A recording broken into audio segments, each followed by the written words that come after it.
আজকে সবচেয়ে বাংলাদেশে বড় একটি ট্র্যাজেডি ঘটে গেল, যেটা উত্তরার দিয়াবাড়িতে মাইনস্টাইল স্কুলে একটি বিমান ধসে পড়ে।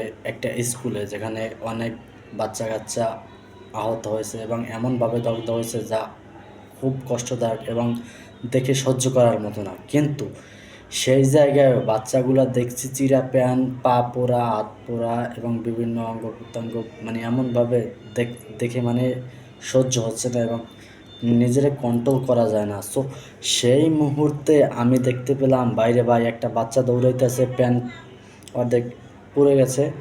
আবার হলো গিয়ে তোমার যে টাইয়ার, যেই আমরা যে কার্ডটা ব্যবহার করি না, স্টুডেন্ট কার্ডের ফিতা পুড়ে পিঠের এই সাইডে লাগিয়ে রয়েছে, এই সাইডে কোনো কিছু নাই।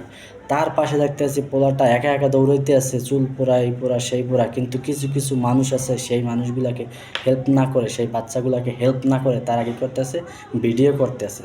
মানে খুবই আশ্চর্য হয়েছি বাংলাদেশে এরকম একটা অবস্থা, যেখানে কেউ জীবন নিয়ে মানে শঙ্কিত, বাঁচার জন্য হাজারি করতে আছে, সেই জায়গায় তারা হেল্প না করে ভিডিও করতে আছে।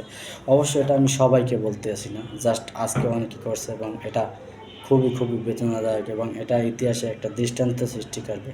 সো আর ভাই বাংলাদেশে যারা এখন বিমান প্রশিক্ষণ দিতে আছেন, তাদের কি ভাই এই পাবলিক প্লেসে এই প্রশিক্ষণ দিতে হবে? আপনাদের কি উন্মুক্ত কোনো জায়গা নাই, সাগর কিংবা বুঝি না ভাই। আপনারা আসলে এই সমস্ত এই যে আজকে যেই ট্র্যাজেডিটা ঘটেছে মাইলস্টোন স্কুলে, সো এটার জন্য দায়ভার কারা নেবে? আমি তো অবশ্যই মনে করি তাদের নেওয়া উচিত। কেননা এই শহরের ভিতরে তো প্রশিক্ষণ করার জায়গা না ভাই। আপনি চাইলেও তো শহরের ভিতরে করতে পারবেন না। সবার জীবনের চিন্তা ভাবনা করতে হবে, বিভিন্ন পর্যায়ে সব কিছু চিন্তা ভাবনা করে আপনাদের কাজ করতে হবে।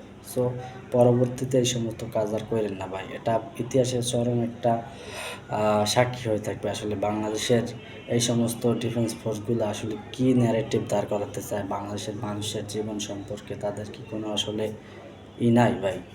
আর বাংলাদেশের মানুষ আজকে বুঝলাম যে তারা মানে খুব কঠিন সময়েও তারা আসলে ওই রয়ে গেল, ইনকামের ধান্দায় রয়ে গেল। ফেসবুকে ভিডিও আপলোড করে তাদের ইনকাম করতে হবে, একটা বাচ্চা দৌড়াইতেছে তাকে হেল্প না করে। সো এটাও বাংলাদেশের ইতিহাসে একটা, কী আর বলবো, জাস্ট বলার মতো সিচুয়েশন নয়। এবং কিছু কিছু নেতাকর্মীও দেখতেছি যাইতে আছে, তারা বিভিন্ন লোক জনবল নিয়ে। সো সেই জায়গায় মানুষ দৌড়িয়ে যাইতে পারে না, মানে এত ভিড়। সেই জায়গায় তারা একজনে যায় আর 10 জন নিয়ে যায়, হেল্প করার জন্য না, ছবি আপলোড করবে ফেসবুকে। সেই জন্য শেষ পর্যন্ত রাশেদ সীমান্ত নিজে লাইভে গিয়ে কেঁদে দিতেছে যে ভাই আপনি দল মত নিয়ে আইসেন না, আপনার যদি পার্সোনালি আসতে মনে করেন আপনি আসেন এবং যে রক্ত দিতে চায় তাকে নিয়ে আসেন। এ জায়গায় ভিড় করার জায়গা না। সো আপনারা এই জিনিসটাকে নিয়ে রাজনীতি করেন না, এটা বলছে। সো তার সাথে আমরা সাধারণ মানুষ একমত। কী বলেন?